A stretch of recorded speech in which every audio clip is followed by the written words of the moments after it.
Dr. Hafiz Pasha, welcome. Dr. Aisha Ghaus Pasha, most welcome. اور میں کوئی ترجیح نہیں دے رہی ہوں آپ کو ان پہ، لیکن عموماً لوگ حضرات سے شروع کرتے ہیں، لیکن میں ایک خاتون سے شروع کرنا چاہتی ہوں بیکاز خواتین جب پبلک لائف میں آتی ہیں تو ان کو زیادہ قیمت ادا کرنی پڑتی ہے. آپ نے کراچی یونیورسٹی سے ایم اے اکنامکس کیا، پھر آپ نے پی ایچ ڈی کی ان دا سیم سبجیکٹ. اس کے بعد آپ نے اپنا ایک پالیسی تھنک ٹینک بھی شروع کیا which was funded by the Canadians and set up in Karachi. اس کے بعد آپ اپنے شوہر محترم کے ساتھ امریکہ بھی گئیں.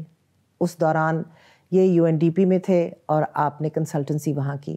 آپ کا ہمارے ساتھ تعارف اور لنک اس وقت بنا جب آپ ریزروڈ سیٹ پہ 2013 میں پنجاب اسمبلی میں آئیں، اور پھر you became finance minister in the Punjab under the chief ministership of Shahbaz Sharif sahab. Hafeez Pasha صاحب، آپ کے ساتھ تو بہت ہی پرانا تعلق ہے، اگر میرا نہیں تو میرے شوہر کا تو ہے. یقیناً. تو آپ بتا سکتے ہیں وین یو میٹ؟ بات یہ ہے کہ سیٹھی صاحب جب وی میٹ وہ آپ کو حیرت ہوگی، یہ اس وقت کا ہے جب ہم سب انڈر گریجویٹس تھے کیمبرج یونیورسٹی. اس زمانے میں بہت زیادہ آپس میں there was a lot of unity، اور مجھے اس بات کی بے پناہ خوشی ہے کہ اسی وقت ہم سب نے دیکھا تھا کہ سیٹھی میں کیا ٹیلنٹس ہیں. And he has certainly demonstrated his talents over the last many years. Well, I also recognized his talents, which is why I married him.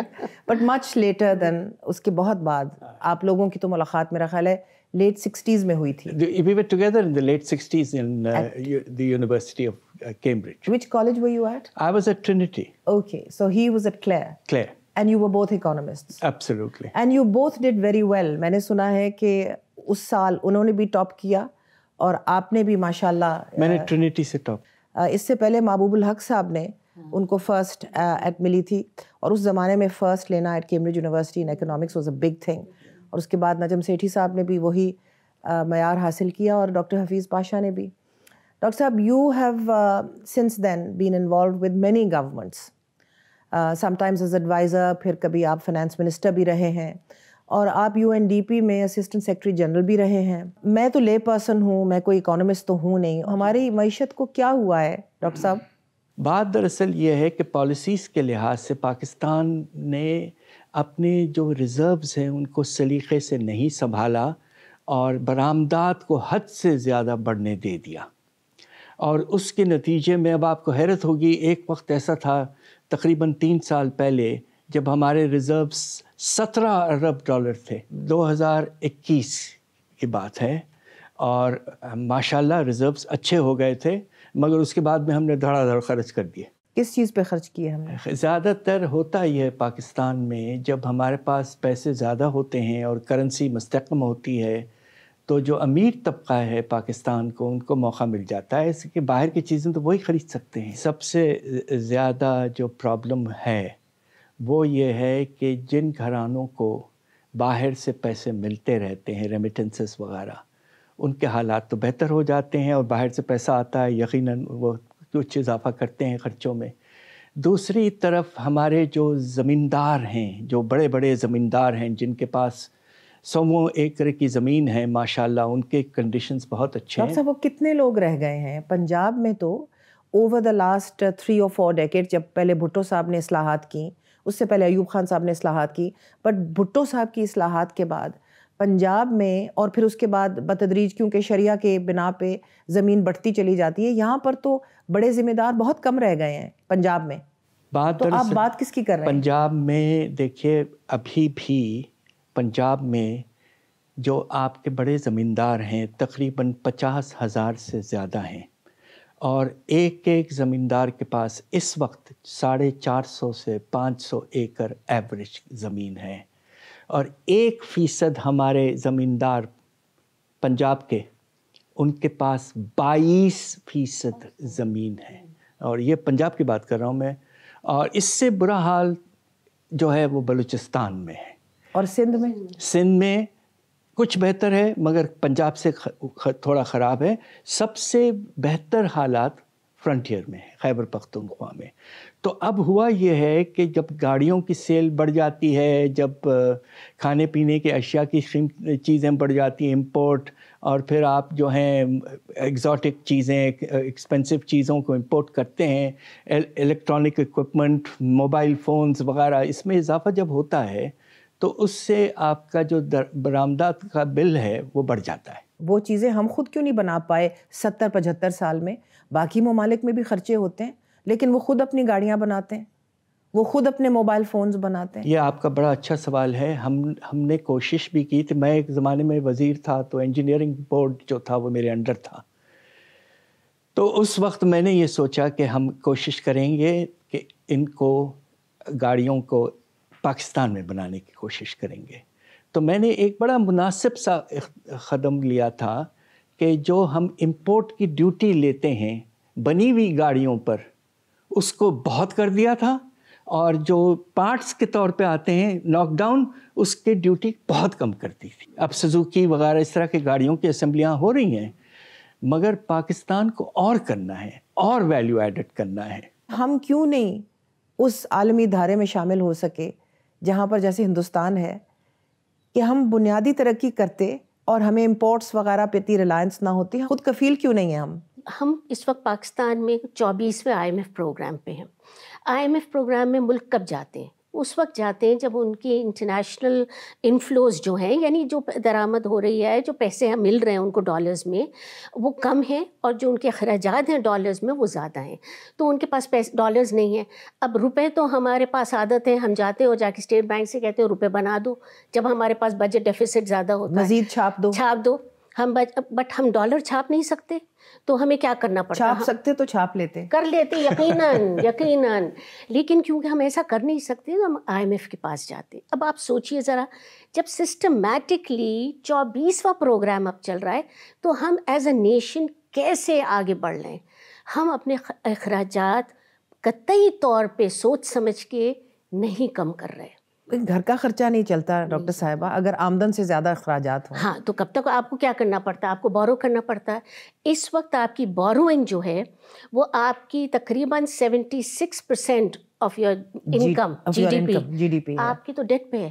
اور میں آپ کو اور کچھ ایک چھوٹی سی اور بات بتاؤں، اس وقت جو ہم اپنا ریونیو ریز کرتے ہیں، یعنی جو ہم ٹیکسز سے، چاہے فیڈرل گورنمنٹ ہو، پروونشل گورنمنٹس ہو، جتنا بھی ہم ریسیٹس کرتے ہیں، اس سے ہم لگ بھگ صرف اپنے قرضہ جات واپس کر پاتے ہیں، جو اس پہ ڈیٹ سے انٹرسٹ پیمنٹ ہوتی ہے۔ قرضہ جات کا سود واپس کر پاتے ہیں، اور قرضہ جات تو نہیں واپس کرتے ہم سود ریپیمنٹ اور تھوڑا سا جو ریپیمنٹ کا کمپوننٹ ہے وہ کر پاتے ہیں۔ باقی سب کا سب جو ہے وہ جاتے ہیں اور بورو کرتے ہیں، گورنمنٹ میں سیلری دیتے ہیں، جو اخراجات کرنے ہوتے ہیں وہ اخراجات کرتے ہیں۔ لگ بھگ ہم وہ ملک ہیں جو قرضے پہ جی رہے ہیں، اور یہ ایک دن ایک حکومت کی غلطی نہیں ہے۔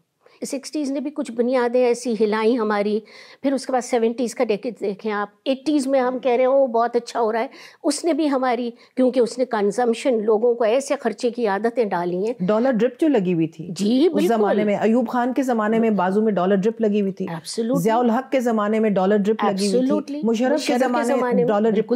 تو یہ ڈالر ڈرپ مصنوعی ہوتی ہے، جب ان کے مفادات ہوتے ہیں تو ڈالر ڈرپ لگ جاتی ہے، اور پھر اس کے بعد ہم وڈرال میں چلے جاتے ہیں۔ بالکل ڈاکٹر صاحب، یہ آپ ذرا جو ڈاکٹر صاحبہ نے فرمایا ہے، میں یہاں پر آپ کو لے جانا چاہ رہی ہوں۔ ابتدا سے بتائیے کہ یہ سارا جو آوے کا آوا ہی بگڑ گیا، یہ کس نے بگاڑا؟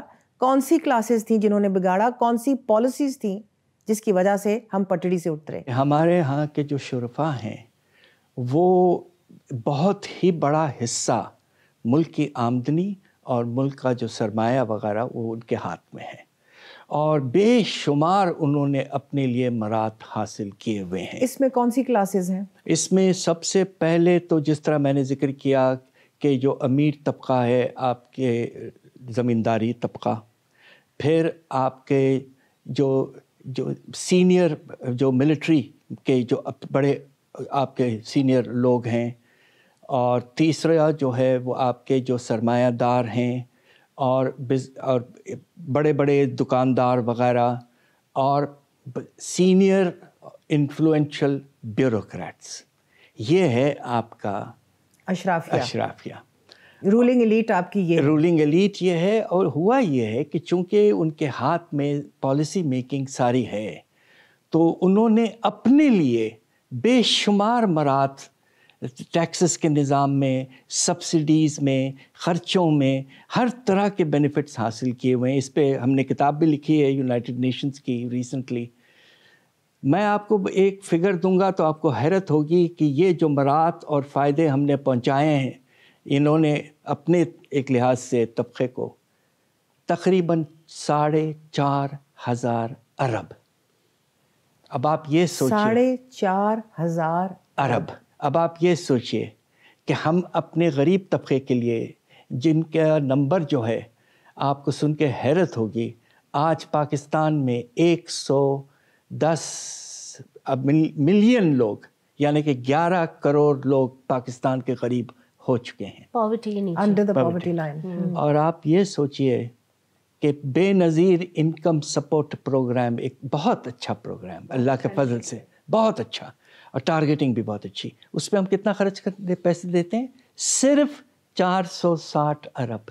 اور جو فائدے ہم وہاں پہنچا رہے ہیں وہ اس سے تقریباً 10 گنا زیادہ ہے. یہ ہے نظام میں جو ڈیفیکٹ ہے. اللہ کے فضل سے جب میں بس دعا کرتا ہوں کہ ایک وقت ایسا آئے کہ پروگریسو نظام کی طرف ہم آگے بڑھیں اور جو حاصل ہو اس سے اپنے غریب طبقہ کو اٹھانے کی کوشش کریں. ڈاکٹر حفیظ پاشا، یہ ریفارم کون کرے گا؟ یہ اشرافیہ جو رولنگ ایلیٹ ہے یہ قربانی دینے پہ کب آمادہ ہوگی؟ اور جو آپ فرما رہے ہیں اس سے تو یہ نظر آتا ہے کہ نہ صرف اکانومی بلکہ پالیٹی بھی اس اشرافیہ نے ہائی جیک کر لی ہے. تو یہ بدلیں کیوں؟ جی، پالیٹی پہلے کی تاکہ اکانومی پر چھا جائیں. آج پاکستان میں جو ہمارے نوجوان ہیں اور ان میں سے جو نوجوان بیچارے بیکار ہیں، آئیڈل جسے کہتے ہیں، جن کو بے روزگار ہیں اور کچھ تو بیچارے تھک گئے ہیں اور انہوں نے بس ایک کونے میں جا کے بیٹھ گئے. جب کسی ملک میں آئیڈل یوتھ اور بیچارے نوجوان کچھ نہ کر پائیں، آپ کو پتہ ہے کتنے ہیں ایسے نوجوان اس وقت ملک میں؟ 2 کروڑ. تو ہاں، یہاں پر تو پالیسی میکرز کہتے ہیں کہ جی پاکستان کا بہت بڑا اثاثہ ہے یوتھ بلج. یوتھ تو ہے، بلج ہے، مگر وہ بلج کی استعمال ہی نہیں ہو رہا ہے، بیکار ہے. ڈاکٹر صاحبہ، let's go back and trace the history. جو انہوں نے ڈائگنوسس کیا ہے اس سے تو ہم سب کو اتفاق ہے بالکل، لیکن یہ شروع کیسے ہوا؟ یہ بگاڑ، اس کی جڑ کہاں ہے؟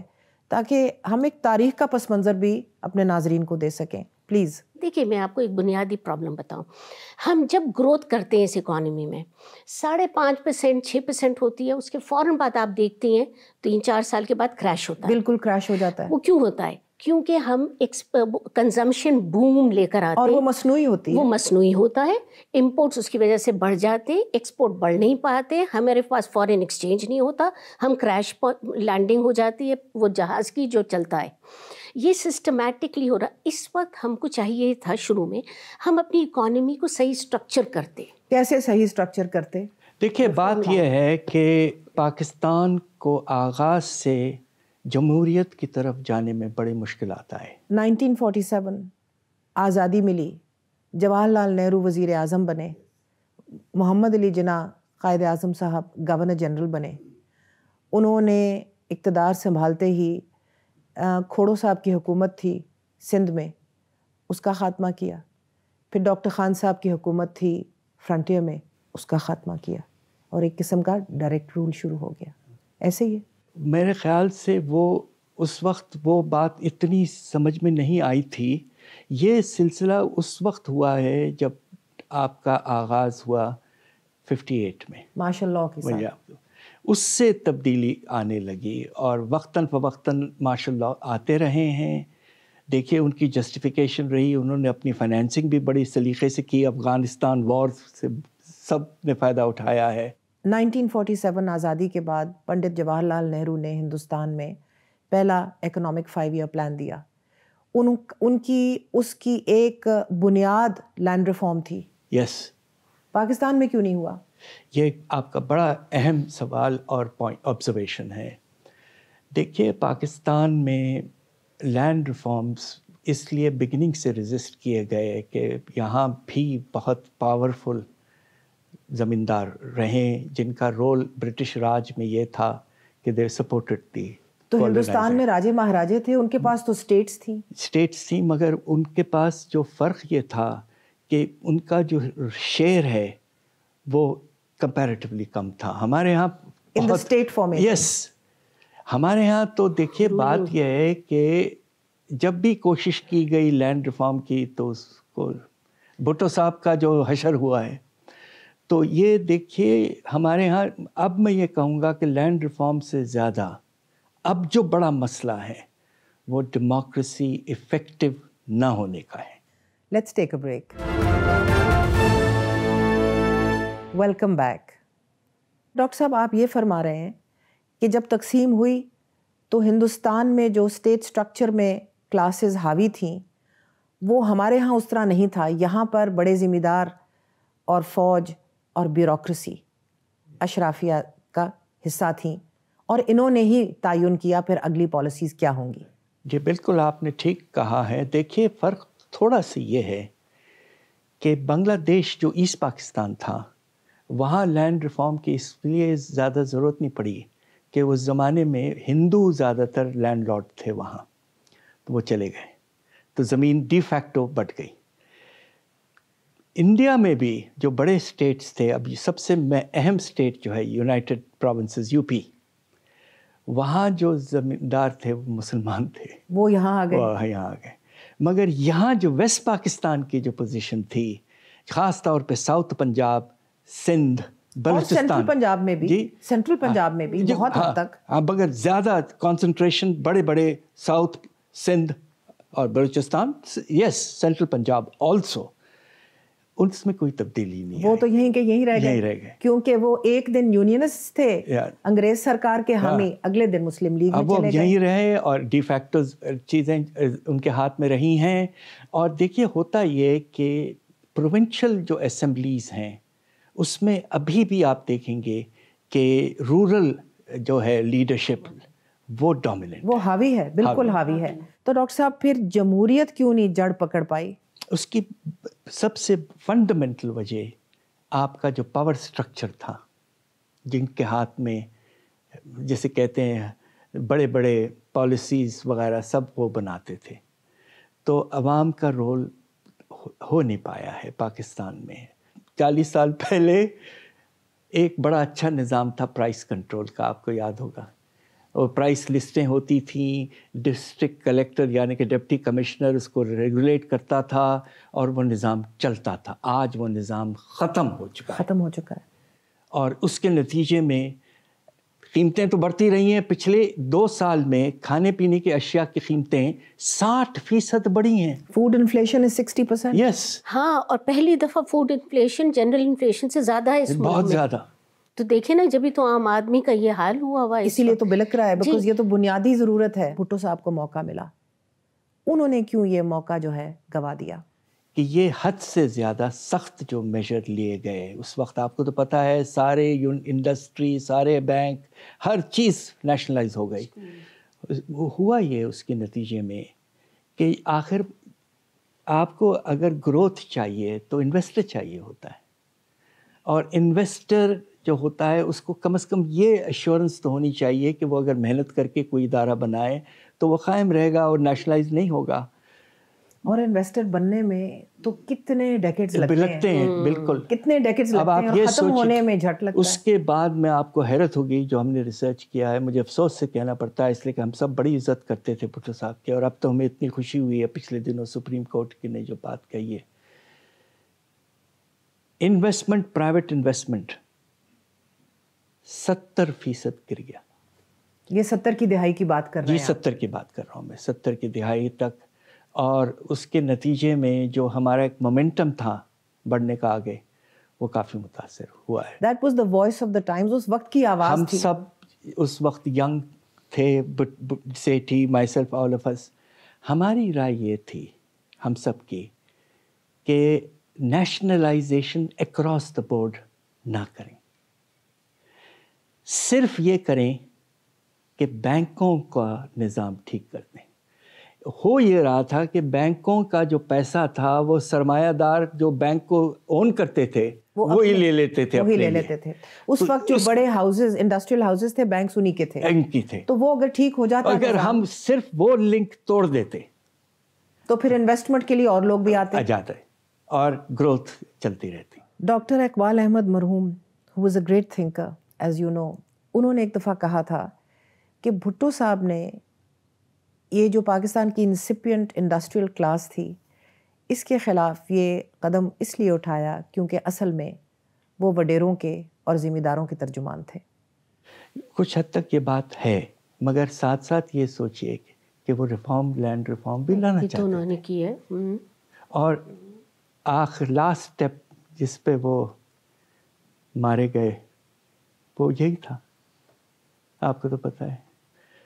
بات یہ ہے کہ جو دوسری لیڈرشپ تھی، نہ زمینداروں کی نہ سرمایہ داروں کی، بٹ ایک اور جو لیڈرشپ ہے، جو اصل لیڈرشپ ہے، جی، ان کو یہ بات اچھی نہیں لگی تھی۔ 80 کی دہائی میں ضیاء الحق برسر اقتدار آئے، اس کے بعد ہمارا ایک ڈیزاسٹرس افغان وار شروع ہو گیا جہاں پر ہم نے امریکہ کا ایجنٹ بن کے افغانستان میں ان کی جنگ لڑی۔ ضیاء الحق کے زمانے میں صرف ایک بات کہنا چاہتی ہوں، دیکھیے ہمارے پاس پولیٹیشینس کا ایک زمانے میں education, health, tertiary education, primary education, basic health care پہ رجحان نہیں ہوتا، زیادہ تر رجحان سڑکیں بن گئیں، گلیاں نکل گئیں، اس پہ تھا۔ انہوں نے پہلی دفعہ 5 پوائنٹ پروگرام دیا تھا، اس میں جنیجو صاحب نے دیا تھا، انہوں نے بنیاد ڈالی تھی، لیڈر محمد خان جنیجو جی، مگر وہ بیچارے اس لیے نہیں رہ پائے جنیوا ایکارڈ وغیرہ۔ مگر جس طرح ڈاکٹر صاحبہ کہہ رہی ہیں 100% مناسب بات کری، اس کا فوکس رورل فوکس تھا جی، 5 پوائنٹ پروگرام، ہیلتھ، ایجوکیشن۔ اور اس وقت آپ نے دیکھا ہوگا کہ اس کے بعد 5 سال 6 سال ہمارا جو ہیومن ڈیولپمنٹ کا لیول ہے انڈیکس وہ بہتر ہوا، لیکن محمد خان جنیجو نے تو ایک بہت بڑا گناہ کیا، جنیوا ایکارڈز بلائے اور بٹھا کے لوگوں کو یہ کہا کہ ہمیں افغان جنگ اب امریکنوں کے لیے نہیں لڑنی چاہیے۔ تو پھر جنیجو صاحب کو تو پھر جانا ہی تھا۔ اس زمانے میں 11 سال جب بے بہا ڈالر پاکستان میں آئے، کیا معیشت کی سیدھی اس وقت سمت نہیں ہو سکتی تھی؟ پہلی دفعہ IMF پروگرام میں ہم کب گئے؟ 1988 جی، یہ ضیاء الحق کا گولڈن دور کے بعد یہ نتیجہ۔ ہم یہ اپرچونٹیز کیسے اویل کرتے؟ اگر ہماری اشرافیہ کا کلاس سٹرکچر اور ان کی سوچ ہی نہیں بدلی تھی تو کیسے اویل ہوتی؟ وہ تو وہیں رہے۔ ہندوستان میں اس وقت 160 بلینئرز ہیں، ڈالر بلینئرز، 160 ایسے لوگ ہیں جن کے پاس $1 بلین عام کی ویلتھ ہے، نیٹ ورتھ ہے۔ اور پاکستان میں کتنے ہیں؟ 2 یا 3۔ ان کا نام نہ لیجیے گا، نہیں، مگر میں آپ سے یہ کہنا چاہتا ہوں کہ یہ 160 بلینئرز جو ہیں، انہوں نے ہندوستان کی ترقی میں جو رول پرفارم کیا ہے حیرت انگیز۔ انفارمیشن ٹیکنالوجی میں جو اس وقت ہندوستان $300 ارب ایکسپورٹ کر رہا ہے، یہ ان لوگوں کا رول ہے۔ ٹیکنالوجی لائے، ملک میں انویسٹمنٹ کی اور لوگوں کو موقع دیا۔ That is the progressive kind of capitalist class we want, not rent seekers.